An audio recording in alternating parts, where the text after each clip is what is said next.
After 5 months of disputes and claims of vote rigging and corruption by both candidates, the Electoral Commission finally announced that Ashraf Ghani had been re-elected as president of Afghanistan, as he said. But shortly afterwards, his opponent, Abdullah, appeared on national TV and also claimed victory, saying he intends to form a type of parallel government of his own. So Abdullah and his supporters say that many ballots were registered in the electronic system either before or after voting hours on voting day, in some cases by weeks or months. So they say these were fraudulent votes cast in favor of his opponent, Mr. Ghani. Now, Mr. Abdullah and other candidates had long been accusing the electoral body of bias in favor of Ghani, so nothing surprising there. And turmoil was to be expected.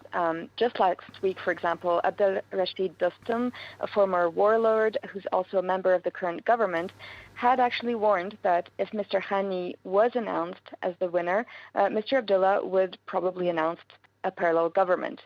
But the announcement does still come as a shock, and we still don't have any details whatsoever on what this so-called exclusive government means in practice, who will be part of it, and what use it will have if no one recognizes it. And what does this mean for the prospects of how the country is governed and for the peace process? Well, firstly, it means that Afghanistan's confronted yet again with a post-election political crisis. So, as you mentioned earlier, in 2014, Ghani and Abdullah had already fought bitterly over the job after the election results then. And the political deadlock was only broken when John Kerry flew in as a mediator, and was finally decided that they would form a sort of national unity government. So this time around, nobody can predict how the crisis will pan out.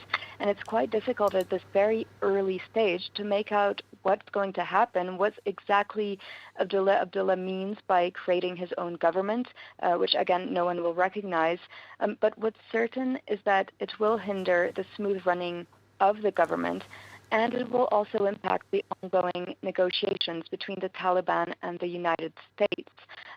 Indeed, an agreement between the two parties was meant to be signed very shortly, but this new crisis risks derailing the entire process.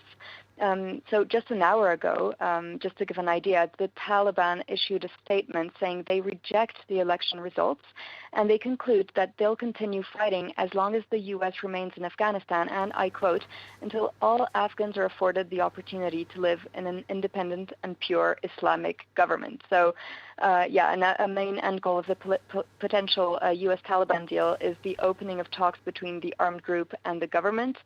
So now both basically a U.S. Taliban deal and talks between the Taliban and the government are uncertain, to say the least.